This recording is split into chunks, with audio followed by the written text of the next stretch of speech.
Oh, this is going to be a real fun discussion. We last talked several years ago, probably 4 year ago, 3 or 4 years ago. I don't know exactly, but we have with us the host of the Symbolic World channel, Jonathan Pageau. How you doing, Jonathan?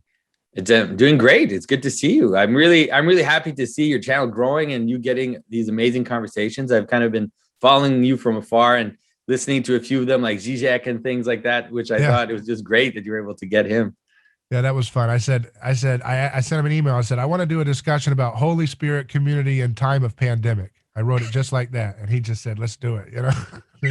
Then it went off into some kind of thing. He took it, but it was fun. But you really have been talking more and more about a subject that I've kind of used as a guiding toolkit for this podcast, Things Hidden, which is the work of mimetic theory, Rene Girard, the work that he developed. I saw you had a great discussion with my friend Craig Stewart, who did a great job getting into it with you. And you've kind of taken it and integrated into some of the other things that you have been analyzing about culture and art and so forth in your videos that you put out. So I thought, hey, this is a great time to circle back with you and kind of get into some of the latest application of these insights that you and I have been kind of swimming in. The story that interests me is this American conservative.com. Rod Dreher put out a story about you. He says Pageau breaks down Lil Nas X Satanic video. And so I'd seen that you had some issues with getting the video out, and I don't know what that was all about, but he asked you for the transcript and you went ahead and sent it to him, right? Yeah, well, the videos that I made were improvised. And so Rod wrote me and he said, I'd really like to publish the transcript for those videos if you have it. And so I said, you know what, I am going to write it. So I just actually spent a few days writing it up and then sent it to him to publish. So yeah, it was very good. And, I just want to use it as kind of a launching point to dive into the issues that you touched on in that article that Dreher published that you wrote. There's something I saw in here that really stood out for me. And it's this idea that you say, if in traditional societies we see scapegoat mechanisms sacrificing the exception in order to preserve coherence, here it is a desire to sacrifice the entire world for the exception. That's very Girardian. Very good stuff. I like that. Yeah, well, I think that Girard's ideas have slowly, at first I just wondered what this was about. I didn't really understand it. Then I started to understand what it is that he was talking about. And then I also saw that later, especially towards the end, in more recent decades, he was really perceiving this kind of upside down scapegoat mechanism, which is happening and which is accelerating. And when I started to see that, I thought, wow, he really put the finger on the situation and is also able to explain what's happening in a very simple manner. And that because people are confused, they're looking around and they're thinking, what is happening, right? Anybody who has some kind of sense is thinking, why are all these strange values coming to the fore? Why are all these strange upside down hierarchies appearing to us? And I think that Girard's model definitely gives us a good in on understanding why this is happening, and this pattern of Antichrist as being kind of the main pattern that is going on. I think there are other ways to understand it as well, but his definitely is a very good one. And the word Antichrist, I've heard it explained recently from a Christian priest that actually it means it's not necessarily opposite of Christ, but rather another Christ. That's really the word there. Is that what you've seen too, or how do you interpret that term, Antichrist? What does it mean? Well, I kind of understand it as, the way that I understand it, it's almost like it's part of the Christian story. It's like it's coming to, you could call it like the end of the Christian story, where there can't be an other Christ really. And so it's like a parody. It's like a bad copy, but also like an upside down version. One of the things that I talk about is that the normal model of a world will have at the edge of its world an upside down, and it's like an inevitable aspect of reality, which is any identity has a certain coherence. And the last aspect of that coherence is like its opposite. because its opposite participates in its existence, right? It participates in defining what it is. And so on the edge of the Greek world, you had Amazons, where there was like an upside down world with women in charge and women warriors, and which was showing them a kind of upside down to their identity.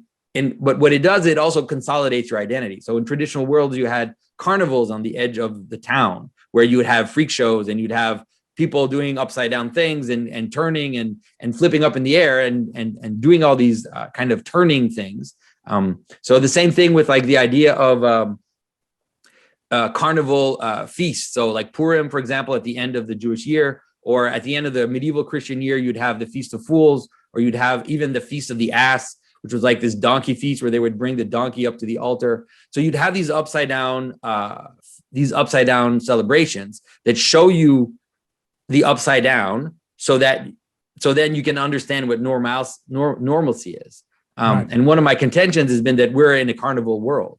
Like Right. all of Western history is basically entering into a carnival space. And that reminds me of the Saturnalia festival, the Yep. Romans did, where they would choose someone to represent a king, a mock king. And, the Christian writers said that there was actually some human sacrifice at the origins of the Saturnalia festival. Of course, the more contemporary historians like, oh, no, of course not. It was just animals. They're very sophisticated people. They would never do human sacrifice. You look at it and it looks like, you're offering up you would take a young man and adorn him in kingly attire and then, parade him around and sacrifice him to the god of Saturn for the blessings of the new harvest, and so forth, the next seasonal pattern, because that was the darkest day of the year, right? The time that they would celebrate, December 26th, I think, right? Is that Yeah, well, the solstice is usually around December 22nd, but it doesn't matter. It's like, right. It's the same period, right. Same as Christmas too. It's a solstice celebration. So, and Girard says that those carnivals and those festivals were a marked out time in which you could the ancient societies would let loose, so as to demonstrate this is what undifferentiation looks like. This is what happens when we get rid of taboos. This is what happens when we get rid of boundaries of differentiation. Yeah. If you're putting on a mask, you don't know if you're dancing with the mayor's wife or the peasant girl. If you're sharing a feast, somebody brought, Lunchables, the other guy brought lamb roast, and they all get to eat from the same table. That would cause strife if you did that every day. You know what I mean?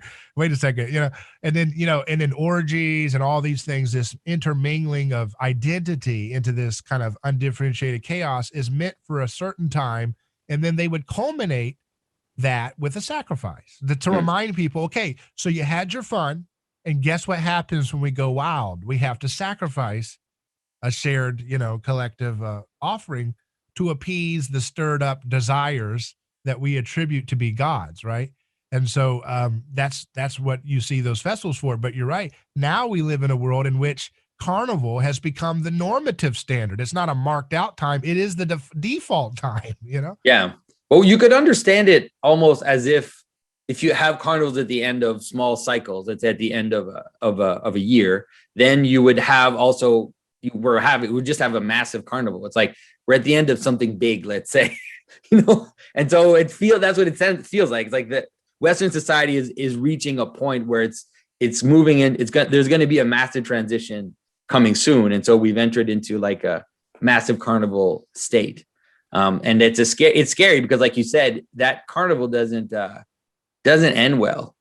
It's all fun and games until you reach the dregs, and then you drink the bitterness. And that's what you see it in the Hunchback of Notre Dame, the Disney movie. They have a great like representation of that, where they actually have the Feast of the Fools, which is a part of the movie. And you see all this upside down behavior, people with heads on their bottoms and all this kind of topsy-turvy thing. And then they take Quasimodo, they elect him as the king of the day. And then he's celebrated. And at the end, they tie him down to like a thing. And they're like, okay, back to normalcy. And people don't realize that this is kind of an inevitable thing that's on the horizon, that let's say an authoritarian clapdown is the next step, and that doesn't necessarily look fun. And that's interesting. Yeah. But so you think the next phase from carnival that we're in now is going to be a totalitarian kind of settle down, folks. I think so. I think it's inevitable. And I think we saw a smaller cycle of that in the 20th century with Weimar Germany, and kind of decadent 19th century countries like let's say decadent 19th century Russia. There's a decadence which comes before the clampdown. And so I think that this is also something which is, even with COVID and stuff, it's already on the horizon. We're already seeing the glimmers of clampdowns. It's not, and I don't think that people necessarily do this consciously. I'm sure there are some really bad actors out there, but there's also, it's almost like a natural pattern which happens, and people at some point after the degeneracy starts to fester, there's like a desire to cut it off. So right. It's interesting that you were talking about, in the carnival, when it's ending, it gets to the bitter dregs, right? And I was thinking about that in contrast to the wedding of Cana with Jesus, right? Where it's like the best is yet to come. You're supposed to bring out the boxed cheap wine at the end when everybody's already sloshed, so that they don't know the difference, that, yeah, we're kind of wrapping up here. We've run out of the good stuff, guys. It's time to kind of roll out. If you need to fight in the parking lot, that's fine, but let's kind of move on out now. Well, the story of Christ is a surprising story. And Christ, one of the mysteries of Christianity is this mystery of the end, where he has the sense that within death, there's something that can be turned back and that can be brought back. And so it's actually quite mysterious to understand, even in the story of Revelation, when you look at how everything gets really, really bad, and then it ends with this glorious city, which comes down from heaven. And so it's like really interesting, that this idea that the end, there's a reversal in the end. There's like there's a comedic move at the end where the tragedy turns into positive. Do you see? Yeah, that's how I was kind of going with that, is that, comedies they have weddings at the end, right? Yep. And so you see a wedding. The first miracle he does is this wedding, and it's like the best is yet to come, which means that history is going to move somewhere now. It's not going to be this eternal cycle where everything's kind of downhill from the beginning. But that's what's going on there with that picture of the end of time, where heaven and earth is coming together, right? And it's this marriage of moving beyond the same cycle of violence and tit for tat aggression, right? Yeah. And in terms of a comedy, it's a perfect image, because the Shakespearean comedy mostly it has this confusion, like at the outset. And so the development of the story actually has a lot of gender confusion and all the stuff that we kind of see in culture today, all this confusion. And people like to talk about that, like this right now in terms of like these kind of critical theorist types. They like to talk about this gender confusion and all this confusion that's in Shakespeare's story, but they don't realize that it ends with a wedding. That's how it ends, because that's the idea, is that after this confusion, there has to be something which actually reunites heaven and earth, reunites, the identities with the potential. All of this has to come together, or else it's dissolution, or else it would just be death, right? It would just be this decomposition of society. Do you believe that the Passion is a satire on the pagan, sacrificial mechanisms of the past? You mean the Passion of Christ? Yes. No, I don't really see it that way. The way that I see the thing about the cross is that it really, I think it just encompasses everything. And even like in terms of sacrifice, this is something that a lot of the people around what I'm doing, we've been talking about in terms of Girard. And maybe you can even speak into that, is we get a sense that there's some aspect of Girard's notion of sacrifice which is missing. Like it's missing some aspect of sacrifice. Because there's an idea of sacrifice, which is also this idea of offering up, right? Of gathering together and offering up. And so you can understand it as like multiplicity needs to come together in love and then offer itself up to something above it in order to preserve coherence. So there's like in terms of Yom Kippur, for example, there are two goats, right? There's one goat that is the scapegoat and goes out into the wilderness. And that also will cause coherence, because we get rid of everything, that the idiosyncrasies. But then there's also a goat which is offered up, and then the blood covers the people, and then that brings them together. And so these two types of sacrifices seem to to be different, or at least to be almost like two extremes. And so in the cross, you see both. You see both the sacrifice which is offered up, and then the sacrifice which goes down into death. Like that Christ goes down into Hades to gather up the people, but he also goes into the Holy of Holies at the same time, because there's no sacrifice in the Holy of Holies. Right. Like in the altar, in the Holy of Holies, it's not a sacrificial space, and that's super important, right? Whereas in Christianity, we join those two together. So we have the altar inside the Holy of Holies, where we say it's like both spaces at the same time. Both is like offering up of prayer, or the offering up of incense, which is not a scapegoat sacrifice. It's like this offering up, and then at the same time, the scapegoat mechanism, which is to go out and to gather everything. So I see the Passion as like solving all the puzzles, like solving the different puzzles of how we can exist together. Yeah, I think, and it's interesting when you think about that tabernacle sacrifice where the priest comes out and sprinkles the blood of the goat, representing his blood, right? It's supposed to represent his blood, as opposed to like the Aztec god, where the people are going up to the god. In this case, the symbol of God the Father is coming out to the people to offer his own blood, rather than them offering a piece of their own blood by selecting a slave to be, have his heart removed in front of the people at the top of the temple, So it's a downward motion of the representative of God coming out to the people and saying, here's my shed blood, versus them trying to come up to the heavenly realm by offering a token sacrifice of one of their own profane, peasants or whatever to appease the gods. So you're right. I do see that there's more skin in the game in this story, where it's about self-sacrifice rather than sacrifice of another. And I think Girard changed his views. He modified his views a little bit about the atonement.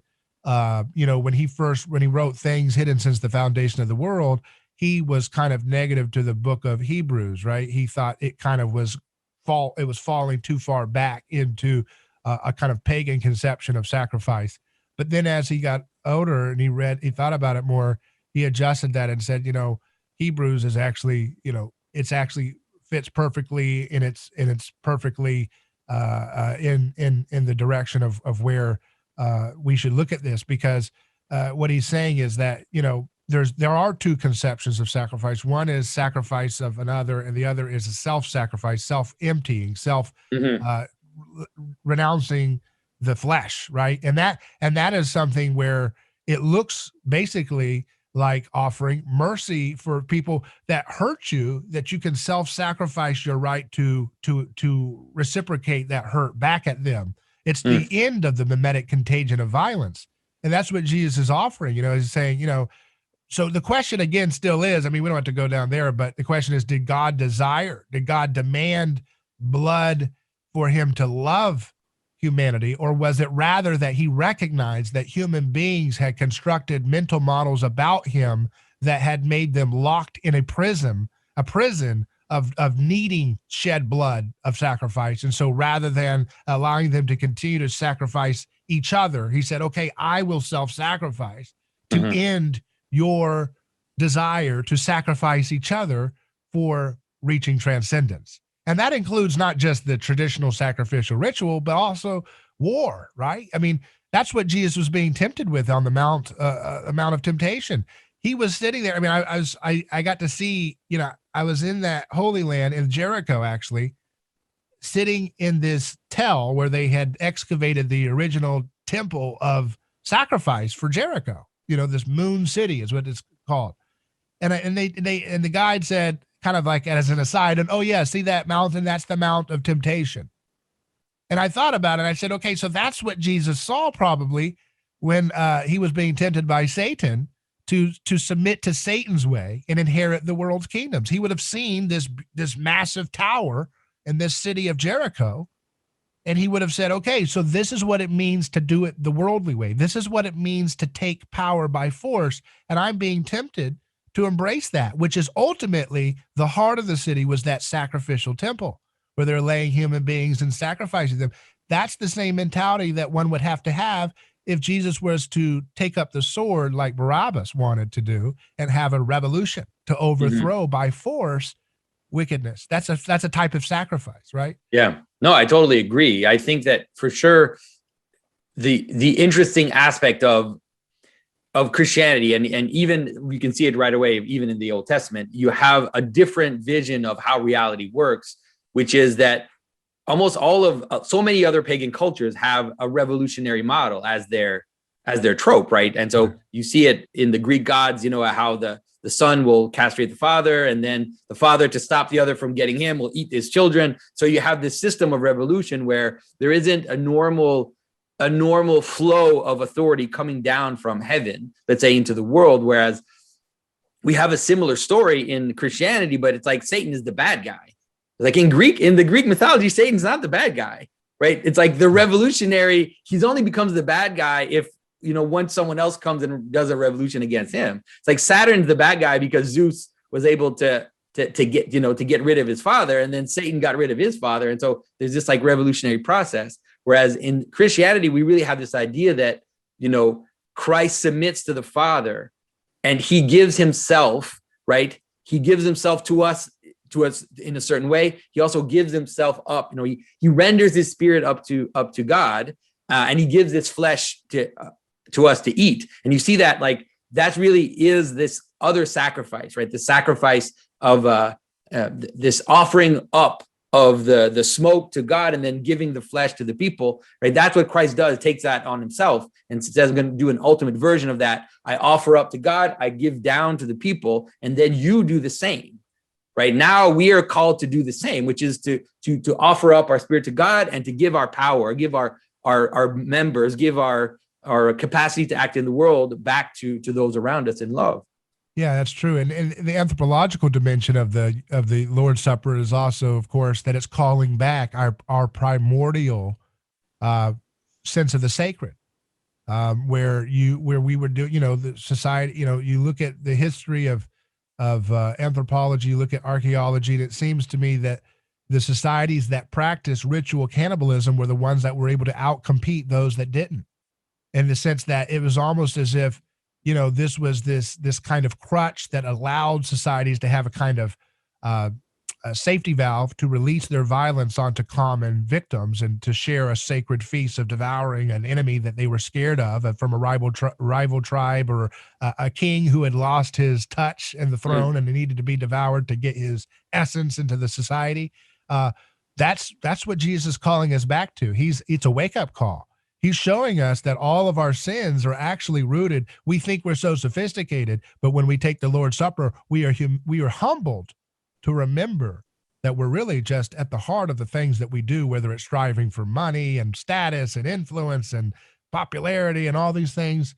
It's a form of cannibalism, a spiritual cannibalism that we are striving for. So we have to direct that desire, the desire to be, right? We have to redirect that back to the source of the infinite, which is what Jesus represents. And it's also the thing about communion is, just like the cross, it's never just one thing. It's like it unites the opposites together. And so on the one hand, it is this scandal, like the scandal of cannibalism, but at the same time, it's also presented as a normal meal, like as a meal of communion, where we sit at a table together, where we participate in the divine life, where we come together into this holy thing. And so it's like the holiness or the purity and the scandal are brought together into one space. And so there really is this, I always say that Christ really does always unite all the extremes together into one place. Right. And I wanted to also comment on what you said about revolution. It's so important and interesting, because it is true that that's how pagan gods and so forth, they deal with that kind of cyclical pattern that, you have this reigning paradigm, and then it's overthrown in a revolutionary revenge, and then it goes over and over and over again. And, that's what, Girard talks about. We didn't invent our gods. We deified our victims.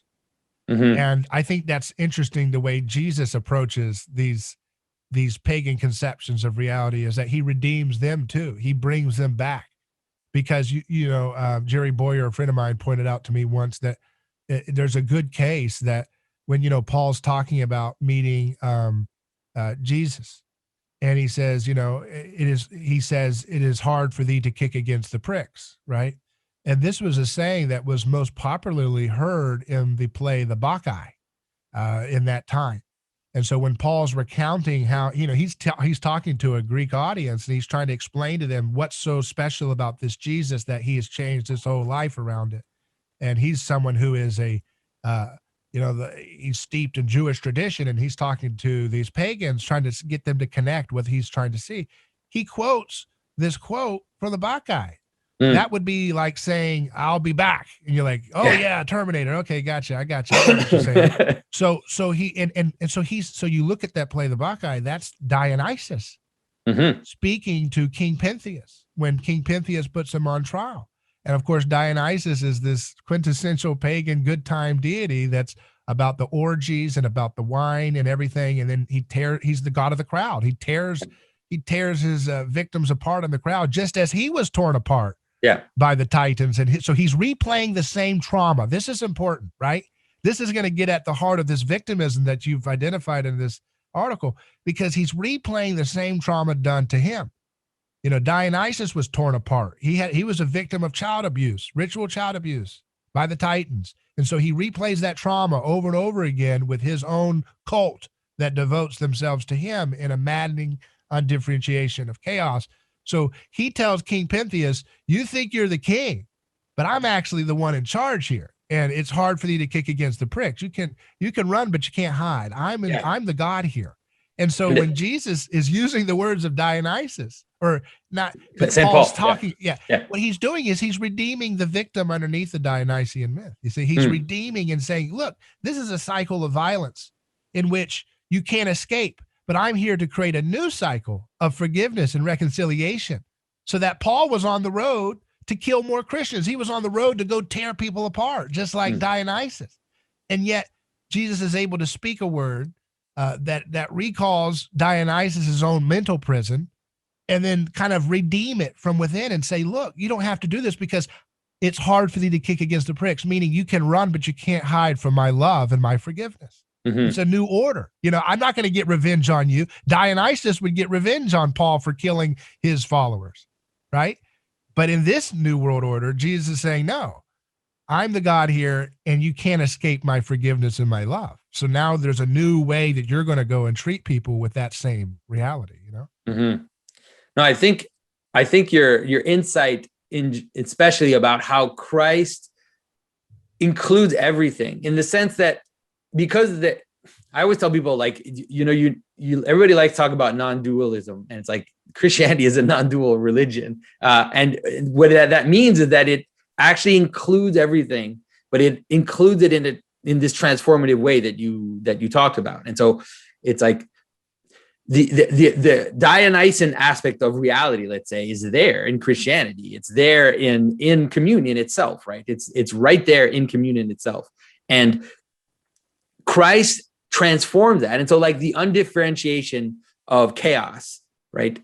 Christ brings Pentecost as a weird, surprising solution to the problem of this chaos, let's say, or this fragmentation or this multiplicity on the edge of us. He says, I'm going to fill that up. I'm going to fill everything up. And so the image of in Revelation of the end, let's say, of how death itself is cast into death and how there is no ocean. And that's a crazy statement. Like, it says there's no longer any ocean. It's like, do you know what that means? It means that everything is part of the pattern now, and then there's this hierarchy and there's this like flow from the heavenly Jerusalem into the other nations, but there's no more ocean. And so that undifferentiated aspect has been kind of all brought into this massive participatory pattern. And so what Christ offers is like, it's some of the stuff that Christ offers that we can't fathom it yet. It's still playing out. Like, it's still kind of happening. And so we don't totally have a sense of how all of this is really going to, in practice, how it's going to play out. But it's definitely still, all of this is still playing out. And you're saying in this, the ocean is symbolic of chaos, right? Is that? Oh, for sure. I mean, it's the primordial waters. It's the tohu. It's the undifferentiated that is there from the very beginning in Scripture. And this undifferentiated aspect God tells Adam and Eve says, to fill the world and dominate it. And so, or to rule over it, or to kind of bring consciousness and intelligence all the way to the edge. And then, Adam and Eve fall from that, and there's this massive loop, but it ends with that happening. So the idea that there's no ocean at the end of scripture is calling back to Genesis, when God told Adam and Eve to fill the world. So you go out and fill the world. And so God said, yeah, it's going to happen. Even if you try to get away from it, like Jonah trying to get away from God's will, it's like, even if you try to get away, it's still going to happen. I'll still save the city in the end, right? The end of the story of Jonah is like the end of Revelation, where the city is glorified. So it's like, you can't avoid it. It's happening. It's like, yeah, that's interesting. I like to look at that story, and it's related to the topics of your article about Lil Nas X and this WandaVision, which we can get into a little bit. But the idea of this demoniac, right, and the Gerasenes, and I tell people that's the first exorcism of a crowd out of a person recorded in history, rather than exorcising a person out of the crowd, right? Yeah. So that's the way the pagan world functions. Is okay. We're all in this together. The new normal, the great reset, -1, and that's the -1 is the person who doesn't submit to the groupthink and the ritual and the ideology that is commanded to them to submit to. You will be the fodder that binds the community together. And so that's what the demoniac is. He's on the outside of town. He's stoning himself. It reminds me of in Japan, how they have such a well-oiled machine of sacrificial culture that they don't have to do a lot of sacrifices. The persons, they have the highest population of suicide. So it's self-stoning. Right. People they kill themselves in order to. So it's a very well-oiled machine of sacrificial logic operating in that kind of society. That's what's happening with the Gerasene demoniac. He's sitting there stoning himself. He's howling into the moon. He's a great Grinch that keeps Whoville happy, right? Because he's over there and they're over there and they're not the Grinch. So every time you and I have a problem, we can always say, hey, at least we're not that crazy guy over there, there, that weirdo. Laughing. Look at that guy. What a psycho. And so you can always know that you're not that freak, that undesirable, the untouchable, the deplorable, the Nazi, whatever he is. That's what he represents for that community. And that was supposed to be a model town that the Roman Empire had installed there to let the folks of that region know, hey, this is what it looks like if you want to just go ahead and fully embrace our worldview. Look at this model city. It reminds me I always think of the Gerasene little village like Walt Disney's original version of what he wanted Epcot to be. This is the city of tomorrow, folks. This is what you can get. So you go over there, and Jesus immediately is dealing with the heart of what it means to have a pagan society. This crazed man says, what's your name? And he's like, I'm Legion. And you're like, okay, so that's obviously a critique on the military empire of Rome, right? This is the unit of Rome that conquered that land to begin with, the Legion. That's the feared thing. You don't want to see the Legion show up in your town, because that means they're coming to get you. And one of their symbols was the war pig. So it's interesting when he calls that Legion spirit, he sends it into a herd of pigs, which then fly off of the cliff and go into the Sea of Chaos, right? The Sea of Galilee. So it's just interesting that that's what we're in right now, is that we're dealing with a society that says, you leave Legion alone. Legion is helpful to bind us together. We don't want to have reconciliation. We don't want to have harmony between gender and all this stuff. We want to have the chaos, and we want to have people that we can scapegoat whenever they are outside of their mind, according to us. And that's why the community, when Jesus heals the man, they're terrified, because they've lost their scapegoat.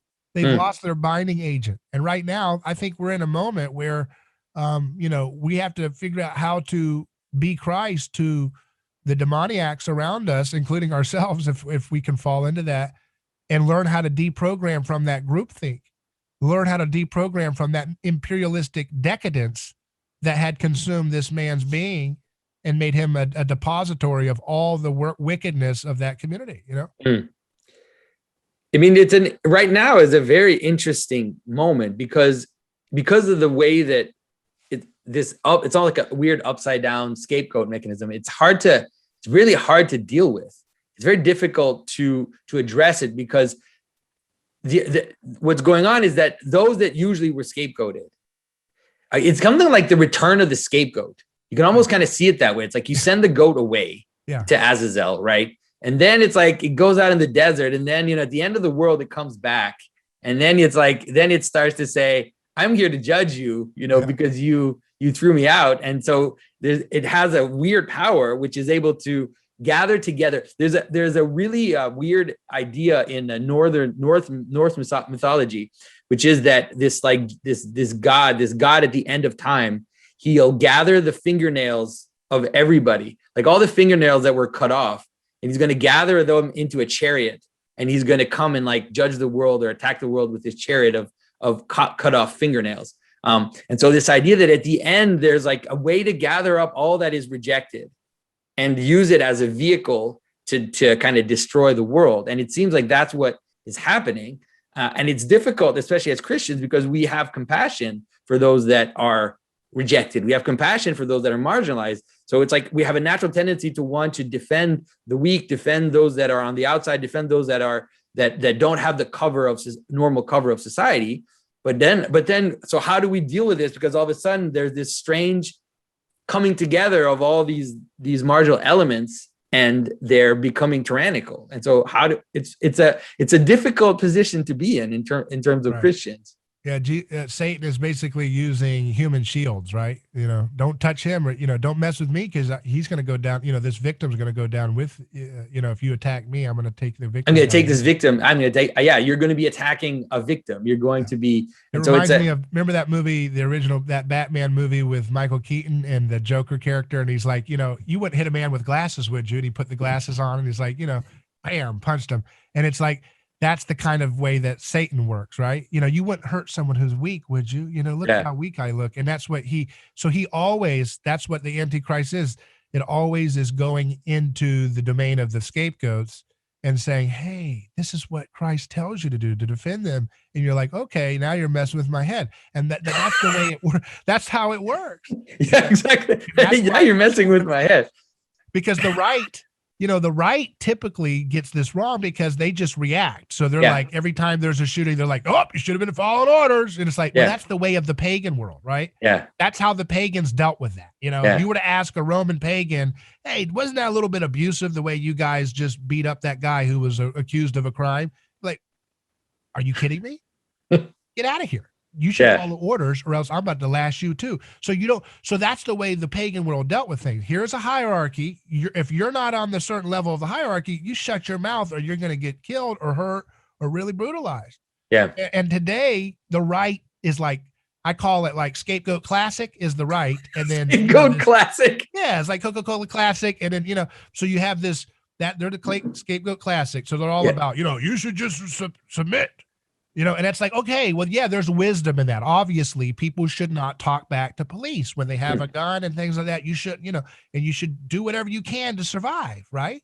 Obviously. But if that's what you lead with is just try to submit more, you're not representing the voice of Christ. No, that's for sure. Metaphysical affinity to Christ. You're just functionally, ethically, aesthetically representing the old pagan way of dealing with things, which is shut your mouth, know your role. There's a hierarchy. It's mediated by might makes right. You don't have the might. You don't have a right to speak. Shut your mouth. Yeah. And that's not going to work. That's why the left is always in the driver's seat of culture, because the left more effectively imitates the aesthetic and ethic of Christ. Yeah. Yeah. Well, because they have kind of weaponized compassion. There's an interesting, I keep coming back to this story, the story of Judas in the gospel. I think it kind of offers us a possible solution, in the sense that I always kind of think that the world of Antichrist is something like Christianity without Christ. Right. And then because it's Christianity without Christ, it tends to separate into opposites. Like it's as if the opposites that Christ united together are kind of appearing to us again. And so we see on the one hand, this kind of weaponized compassion, and then weaponized submission, because Christ tells us to submit. So Christ tells us to submit to God, to submit to the will of God. All of these things are real. And St. Paul tells us to submit to our authorities. Like all of this is part of the Christian story. And And then there's also this aspect of compassion towards the weak, and as you put those together, then you have a coherent, really functioning world, because authority needs to take care of those that are weak, and then we need to submit to authority. It's like, okay, I can live in a world like that. That's perfect, right? That's a world that will work. But if you split them apart, then you have the problem that you said, which is that on the one hand, you have someone who's like, this is the way it is, just submit, just accept authority. But authority doesn't give a shit about you, right? And then on the other hand, you have this like revolutionary trope, which is at least pretends to be fueled by compassion. And so you have these two extremes. In the story of Judas that I'm alluding to, is that there's this moment where the sinful woman comes to wash Christ's feet, and then Judas, the Antichrist, says we should give this to the poor, right? Give the money to the poor. And so it's like, that's a weird trick. There's the trick right there. And like, if you want to understand the trick that's being played on us, it's the trick right there. It's saying, isn't that what you're saying, Jesus? Like, that's what you say, Jesus. We should help the poor. But if you use Christianity as just a morality, rather than a way to focus attention together on something above us, and then morality flows from that, then you're in trouble. As soon as you remove worship as the center of community, right? That's how actually the world works, is through all of us attending to something above us, and then everything else flows from there. If you try to just take the second aspect, which is the moral aspect, then you're done. Then it's already over, because it doesn't work that way. Compassion itself is not you. If you love your neighbor but you don't love God, it doesn't work. Those two have to come together. Yeah, and you have to have a role model that won't cause you to have scandal, right? And that's what Jesus is for, right? So that's why you can't just do this without Jesus, because you need to anchor your life choices and desires on intentionally imitating a role model who will not cause you to have scandal, not cause you to be disappointed, not cause you to get drawn into power, lust, and so forth. Every other guru of history, whether it's Keynes or Marx or Freud or Nietzsche, they're always basically giving you a feeling of just try to keep up. Just try to keep up with me, the grand master who knows all things.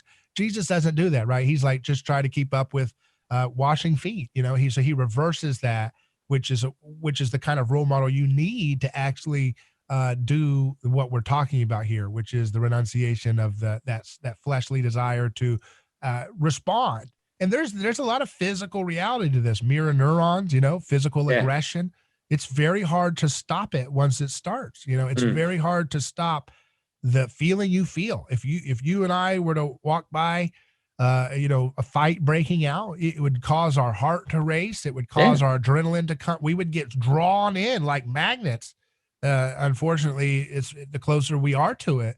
And it's very hard to stop it once it happens. It is fleshly in a real sense. It's a part of our body and the way we're made up to be wired to draw into these kind of violent skirmishes that don't stop, right? And that's what Jesus is trying to help us overcome.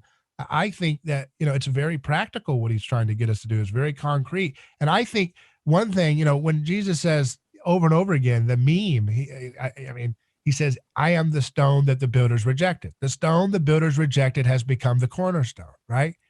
And this is a meme you could think of our time, meaning everything that has power in our society, our Christ-haunted society, is that which looks like a stone rejected. And that act of rejection allows it to become a cornerstone. Look at George Floyd. He was rejected by the builders.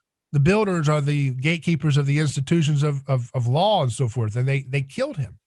And in that being rejected, again, they're debating about how he died, but I'm talking about the story of what it looks like, right? Yeah. The story of him dying by the builders. His rejection is what allows him to become the cornerstone of a new project, a new way of seeing things, where movies and Coca-Cola and everybody's just jumping on to the ideas of Foucault, right? That's what happens. Foucault has become the sacred saint of the Pentagon and their teaching of critical theory and all these people. But basically he was smuggled in because of the death of George Floyd and others like it. Hmm. But it becomes this capstone, this cornerstone that anchors through the act of expulsion. And that works for everybody. See, Yeah. I've told people, like the people who don't like Donald Trump, the more globalist style, left establishment, corporate class, they hate Trump. And I'm like, the worst thing you could do for your ideology is to put that man in handcuffs. You put that man in handcuffs, you're going to set back your globalist little project worse than you could possibly do, because the visual, right, of the stone being rejected makes it a cornerstone. You can call it the Barbara Streisand effect, but that doesn't do it justice. It's this effect. It's the scapegoat effect. It's this idea that Jesus broke the scapegoat mechanism, and now the reverse is how people get power, intentionally or not, right? Yeah. So if they ban you, Jonathan, you'll become more powerful than they can possibly imagine. It's the act of expulsion in this Christ-haunted world which gives people cornerstone type energy, rightly or wrongly. You see what I mean? This is, I mean, it's interesting because I think that this has been weaponized, and that's why it's difficult to get around it right now, where there's a manner in which there's a manner in which right now in the narrative, there's a sense that those that are in power, they're the ones that have been rejected, and they keep that narrative going. And so the people that actually have power, the narrative about them is that they're constantly in danger. They're constantly being rejected. Even though they're actually the ones who hold the reins of power, they are the victims. So there's this strange kind of way of speaking and way of presenting where they're able to maintain, on the one hand, to be the ones in power who are actually rejecting and scapegoating other people, but have a story about themselves being constantly scapegoated while being in power, and therefore being able to maintain their power that way. And so, like Dionysus, right? I mean, maybe that's what it is. I'm not totally sure I completely get it. And so I noticed that, when you say that people getting banned have more power, it's that's not really happening. The people that are getting banned are losing power right now, at least. All the people that have been banned from social media a lot of them have vanished.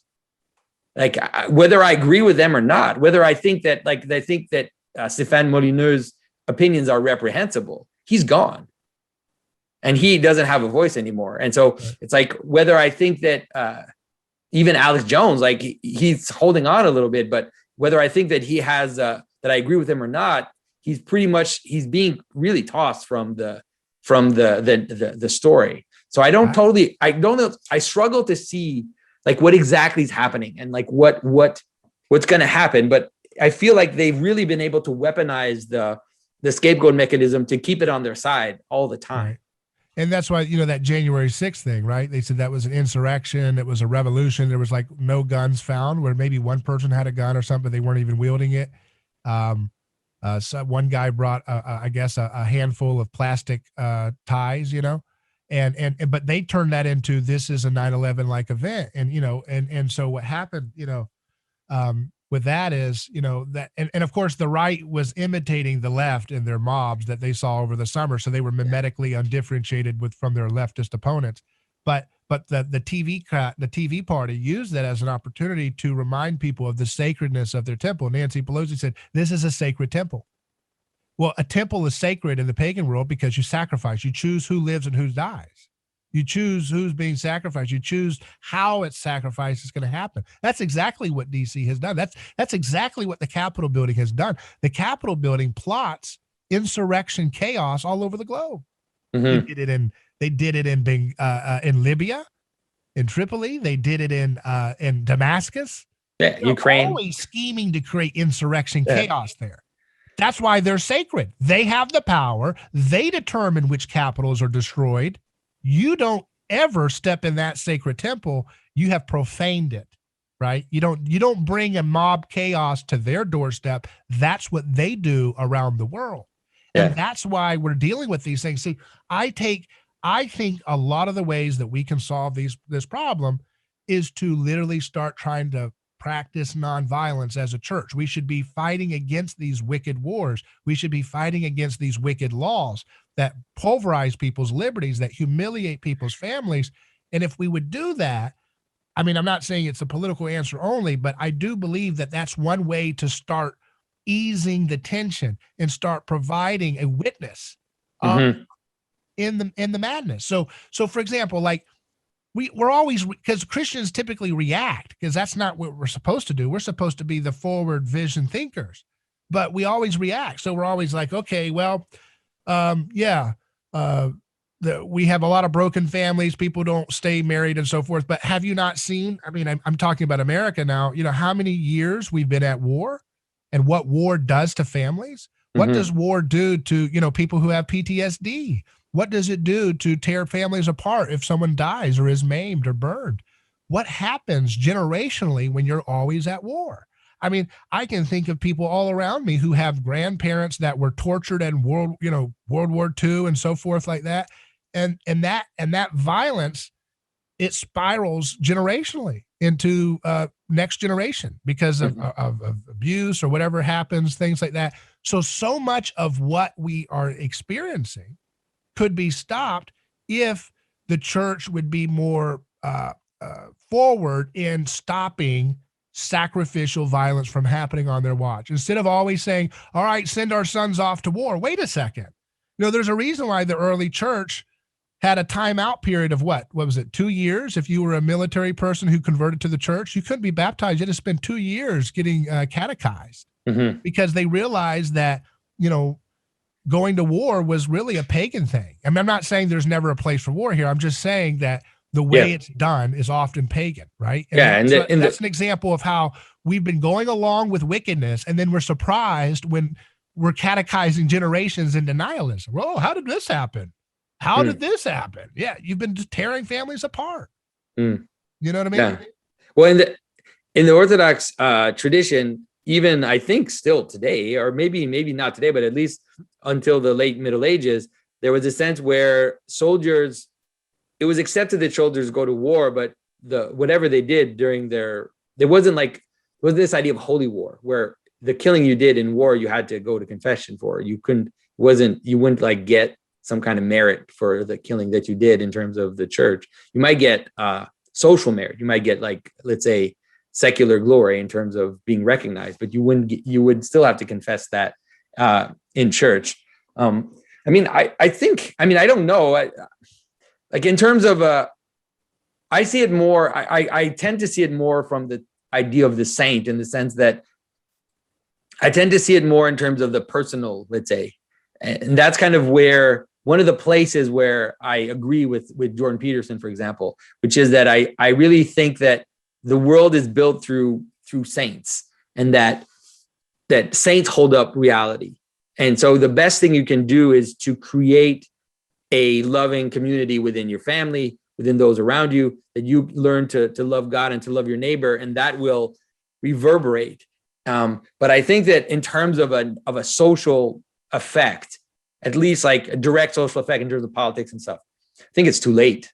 Like, I'm sorry, I wish I could be more positive, but I think that like Christians, in terms of Christian societies, don't exist anymore. Like, we don't have Christian nations. I have a little bit of a different spin on it. I mean, I'm Yeah. not totally sold on not believing what you're saying. I kind of believe that way too, but there's another side of me that thinks that perhaps, we're actually more Christian than ever.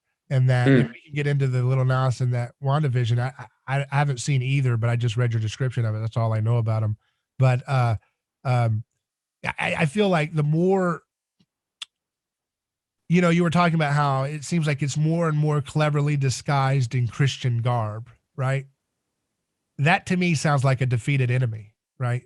If Satan has to continually up his game and No, I try to agree. imitate I agree with this, you. And I think in right? the end, light will win in the end. I totally agree with you. And I think even in the article, I say, I even say that. I say, so Satanism is ultimately restating Christianity despite itself, and that's actually what's going on. But in the meantime, like, there is a meantime, like there was a moment where Christ was being dragged in the city. Like there was a moment where Christ was on the cross. And so there is a moment right now that Christianity is definitely dying.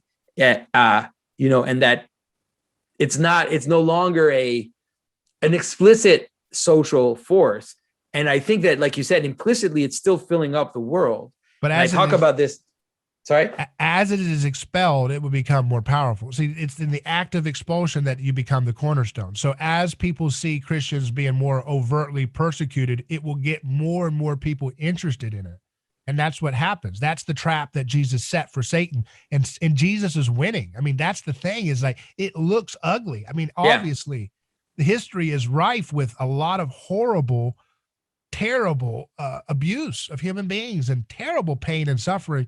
And we're not immune to that not happen, you know. And so we're starting to see the reality of history come back to our doorstep.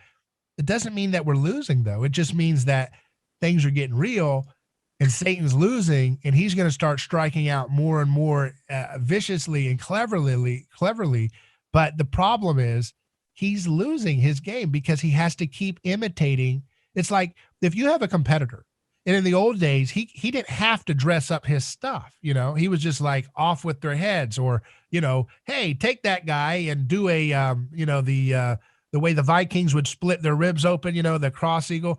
Yeah. Go ahead and do that. You know, Satan was having a great time back then. That was a nice time for his brand. You know, he could just do whatever he wanted. He didn't have to sophisticate. He didn't have to hide things in a sophisticated way. Yeah. Now he's getting his tail beat so badly by Jesus through 2,000 years that he's having to guise it up more. I mean, look at football. We have simulated warfare now. We don't have gladiator games. Yeah. And they put cushions in the hats because they don't want to get people concussions. Yeah. They care about when exactly. You look at the big scale of things, you know. No, I agree. I totally agree with you. I definitely agree that in Christianity's death there is a surprise that is getting prepared, and it's the same surprise that Christ gave the world 2,000 years ago, but on a cosmic scale. But I was mostly referring to the idea that politically right now, that, you know, that Christians should have some kind of political effect on war and all of this stuff. Like, I'm not sure that I'm not sure that can really happen, but maybe so. I'm right.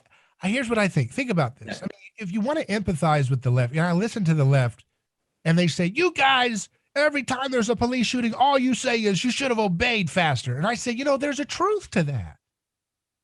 You know, it doesn't mean that they're always right, but there's a truth to that sentiment. That is a prophetic critique.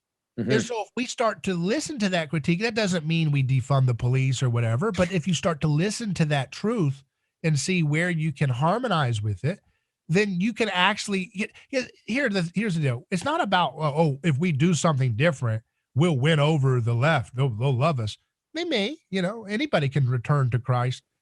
What we're interested in is everybody in between who's on the fence, who they don't know what to do. And they're just kind of like, okay, so if I'm concerned about injustices, who's the game in town for that? And they're like, it's these guys over here, Antifa, BLM, you know, okay. So that's the department I go to if I'm interested in justice stuff. Yeah. Okay, gotcha. Why does that have to be the only game in town? You know, I think, you know, on my radio show, I practice what I call gospel technology, which is using technology, using a media technology to provide a voice for victims of sacrifice. And so it's not about, you could say it is, you're trying to like out scratch the concern for victims that the left provides in culture. Maybe that's that. But at the end of the day, it's good because it's good in and of itself. Mm-hmm. Right. And so it doesn't really matter what effect it has. It means when you see the left outraged at us for not doing enough for victims, just use that as an opportunity for the Holy Spirit to guide us to say, well, how can we be more intentional in doing exactly what Jesus said? We will be judged on the wheat, the sheep and the goats. Mm-hmm. Where were you when they were hungry? Where were you when they were in prison? So on my show, just an example, we can't do this now because of Corona. They've locked down the prisons, but we used to have prisoners call in live from prison. And they would have lifetime sentences, sometimes life sentences for nonviolent drug offenses. First time offense, conspiracy charge. They're in prison for life. One guy was fixing trucks, moving marijuana. His name's Craig Cecil. And we had him call in live from prison and reunite with his daughter live on air to talk about what life was like before prison, what life is like in prison, and why he wants to come home. Now he has clemency. That was on the last day of President Trump. He got clemency. So now he's home. But the point in what I'm saying is that has a power in and of itself, because the gospel texts are a piece of media where people write an account of a wrongfully persecuted scapegoat. Mm-hmm. And then you just tell the truth. See, that's the power. You just tell the truth. He was innocent. He did not deserve the treatment that he got. And that has this supernatural power that we don't fully understand. And that's what I think Christians should be doing right now. When they say, oh, burn the city down, we say, no, where are the victims here? How can we stand in solidarity with the victims? And the victims are not just the poor, they're also the rich. The victims are not just one race group. Victims come in all shapes and sizes. And when we focus on that, we can get people who are raging about injustice and they're going to Satan to get their justice reform fix. And we can turn them back and say, hey, there's a Christ way to do this too. It may not fill your envy meter up. It may not, get your rage satisfied, but it'll actually give you something better. It'll give you reconciliation. It will give you love, because when you love, Jesus stood in solidarity with, or not solidarity. Well, I guess he stood and protected the woman accused of adultery. Yeah. Right. He didn't let her get killed. Now the right wants to have the woman get stoned for adultery. The left wants to stone Jesus for telling her to go and sin no more. But yeah, exactly. Jesus makes everybody mad. If you really pay attention to what he's saying, it's like, it's hard to get the whole picture because we like one aspect of him, and another aspect always makes us a little uneasy, So what's this WandaVision and Lil Nas thing about? Just give us a quick summary for those, because it's a big thing and they're talking about in the culture.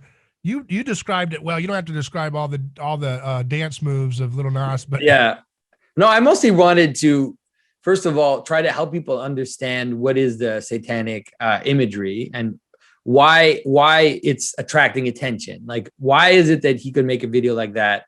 First of all, obviously put it out 1 week before Easter, a nicely set up propaganda machine, which always before every Easter or Christmas, we'll always get a little bit of media to kind of show how trying to mock or to show how Christianity is stupid.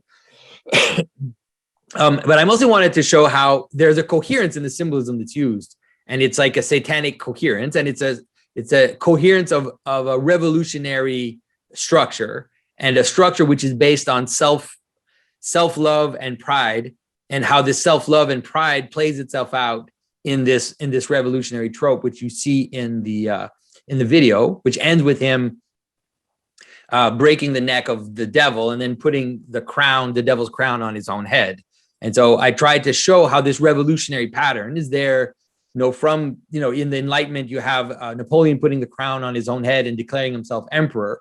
You see that also in history, just the idea of self-declaring yourself an authority.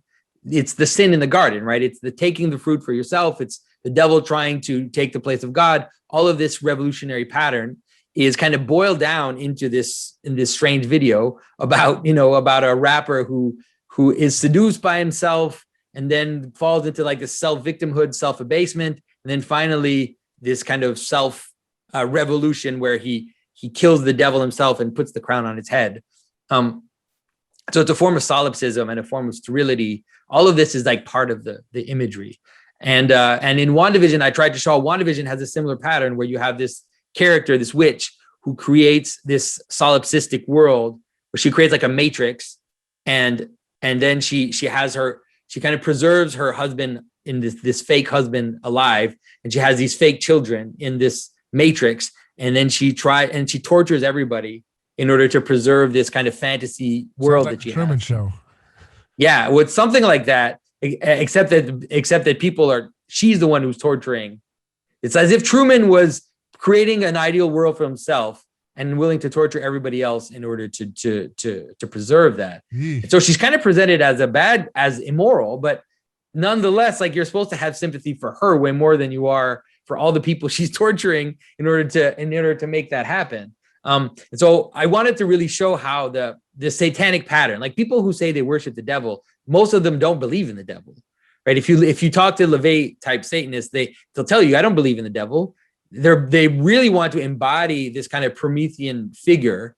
It's like he's like the flying spaghetti monster, right?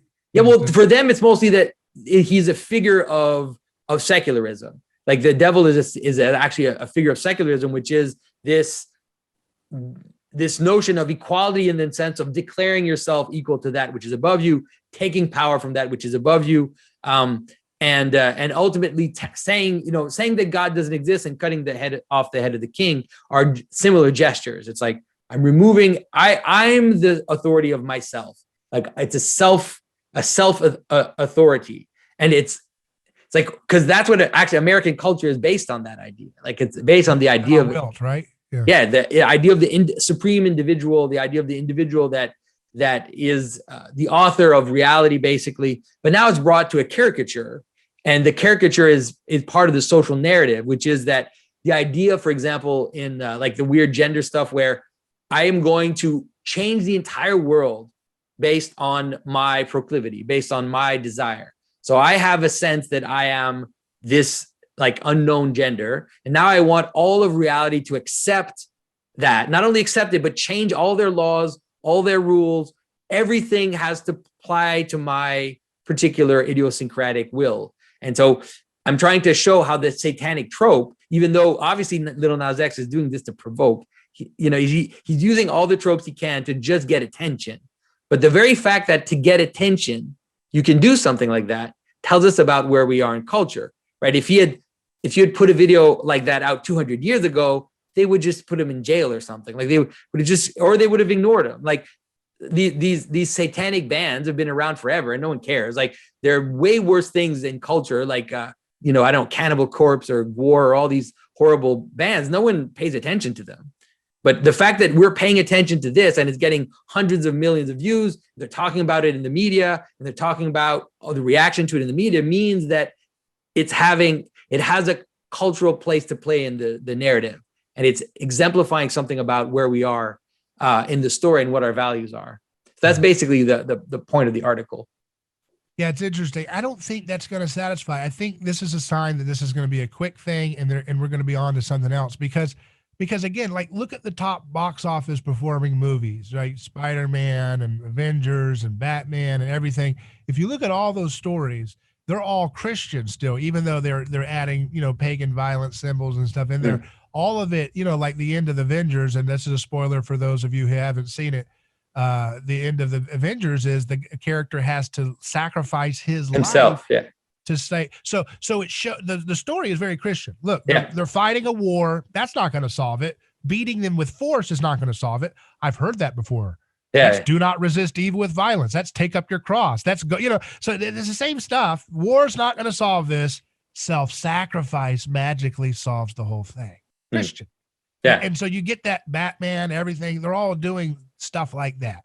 I mean, I always joke about the Jurassic Park world, the last movie they made, the end of the movie, they had a conundrum. Should we let these flesh-eating dinosaurs just run loose into North America and the suburbs, or should we euthanize them? And they decided, no, God, we can never euthanize these poor little creatures. It's better for humanity to take this one, on the neck here, because we're going to let these things run around and hang out in our backyards rather than to kill them. So yeah, there's a competition. Like there's definitely a competition in narrative, and it's playing out. There's a lot of ideology which is seeping into storytelling, and so we're seeing this. And in WandaVision, you really do have this very strange. It's a very strange story, especially because it's like it's a witch that is creating a media world, because she lives in these sitcoms, and she's created a media world in order to mind control society, and she's doing it to preserve her little idiosyncratic desires. And you think, but they really make a story like that? That's a very disturbing story. Yeah. There's a lot of that going on around us today. Yeah, right? Exactly. Yeah. But do you really think that that's going to be a turn towards a dark pattern of this kind of story catching on for decades, or do you think it's going to burn out fast? Because I just don't think that's satisfying. People want the Christ figure. They want the dying to self. That's why Avengers is at the box office what it performs. That's the kind of movies that people want, because their hearts are still haunted by the cross, and so they're wrestling with the questions that Jesus puts into their hearts, not the questions of witches. No, I agree, but that's what force is for. Like force is to impose patterns that are false and to make them hold for longer than they should, and so it's like the communist story was a false story, but they were still able to enforce it for a very painful while. on the people. And I think that we're seeing there are weird tyrannical moves in culture where it seems like certain patterns are going to be enforced on us and going to be imposed on us. And so if market forces don't let's say apply to these types of stories, they're still going to continue to come out.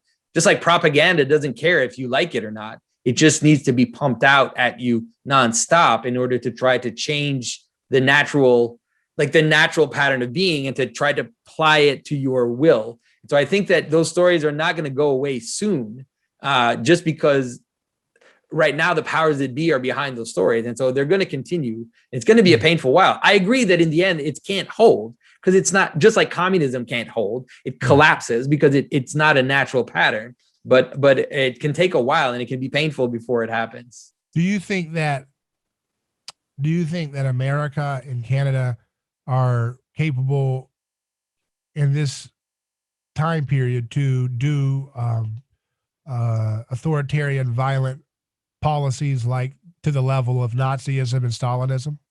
Yes, I think it can take a little while, but it doesn't take that long. It doesn't take that long before people accept it. It's like right now in Canada, they've set up these isolation places for people who travel. And so if you come back from somewhere, they will put you in a hotel that nobody knows where they are. They just take you there, and you're forced to stay there for several. Huh? Sorry? Sounds like The Shining in the movie.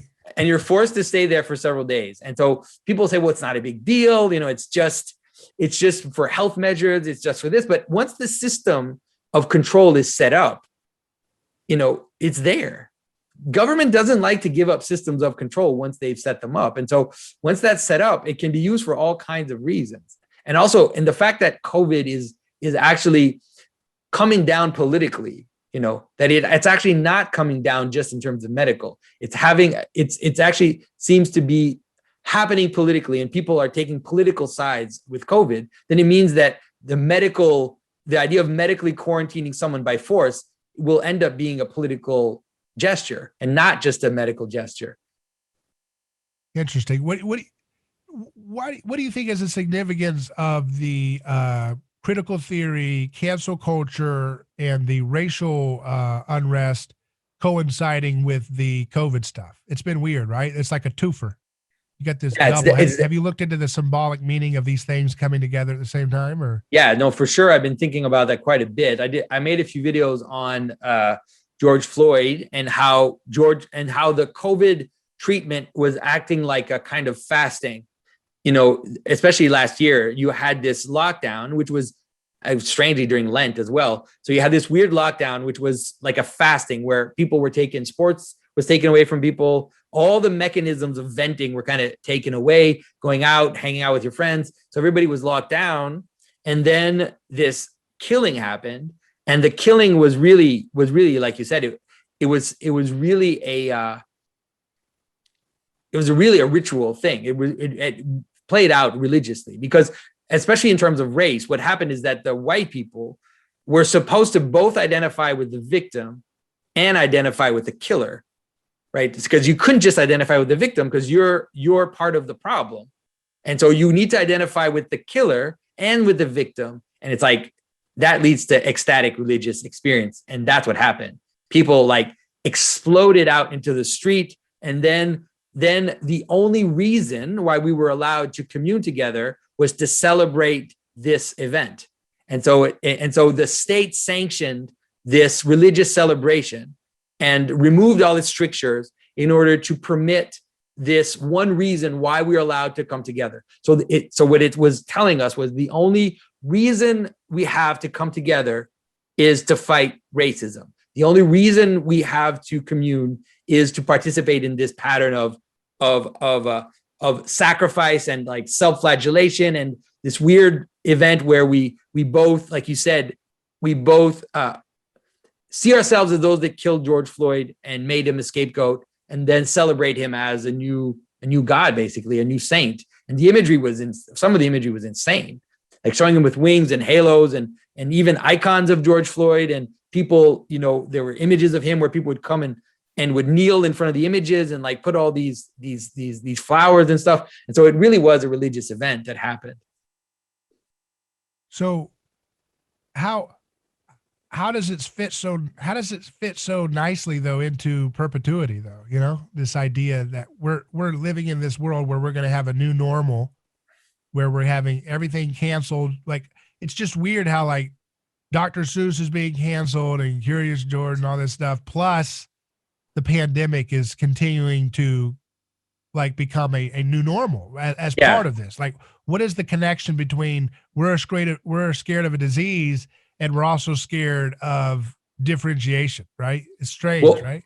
Well, it has to do, I think it has to do with the idea that you want to break down totalitarian governments. One of the things they need to do is to break down any form of community besides their own power. And so totalitarian governments have to attack Christians. It's like they have to attack religions. They have to attack groups, clubs, anything that is in competition with the total power that the totalitarian system installs. A normal society is fractal, right? A normal society has groups at all levels. So your family and your club and your society of this and society of that don't compete with the higher authority. They actually kind of fit together into this fractal dance that goes up. Whereas the modern totalitarian system is a total system. So there's only one identity, and it's the system, and every other identity has to be leveled. And so breaking down communion in communities, putting on the face value, making you into a number, right? Even removing your own identity facing the other, making you just into this like a number on, you can imagine it like the suburbs, right? So it's like all these undifferentiated dots on a plane, and then the totalitarian system coming and claiming all of it and just saying the only thing that unites us is this. This is the only thing. And it's like, and then it has a whole weird aesthetic of the only value we have is inclusion. The only value we have is not excluding anybody. And so that becomes the only value for a society. It doesn't work. It's not going to work. It's a misunderstanding of reality. It's a misunderstanding of how identity actually functions in a fractal manner. But they're going to try to do it anyways. They're going to try to do it, impose it nonetheless. And see, the fact that they're obsessed with the only value is inclusion gives evidence to me for Girard's thesis about Christianity, right? Because it's like he says that Jesus breaks the scapegoat mechanism. And the foundational moment for scapegoating is the ability to have differentiation. Now, differentiation in and of itself is not violent or evil. It can be abusive. It can be violent, but it's not inherently in and of itself that way. But for some reason, the place where we're at right now in our Christ-haunted society is that this new religion, it gets stuck on the differentiation part. And it says differentiation itself is violence. So if it's 70%, 80% of engineering students are men graduates, we have to get that reversed to 70% woman graduates or engineering graduates. And it's like, that's equity. That's the idea of vengeance against differentiation. And so that's what they're using to eliminate all differences is this: if you have differentiation, if there's anything distinct about that gender outcome versus that, or if a person of color is killed by police, notice that Ashley Babbitt, she was shot, for no reason. There was no reason to kill Ashley Babbitt at the Capitol 6th thing, January 6th thing, but they won't touch it because it doesn't fit their narrative for totalitarian power. That's a counter story that doesn't have a sacred death component to their agenda. Unfortunately, all life is sacred, and no one is to determine, which one's more efficacious of a death or whatever. It's ridiculous, but that's the way this religion works, right?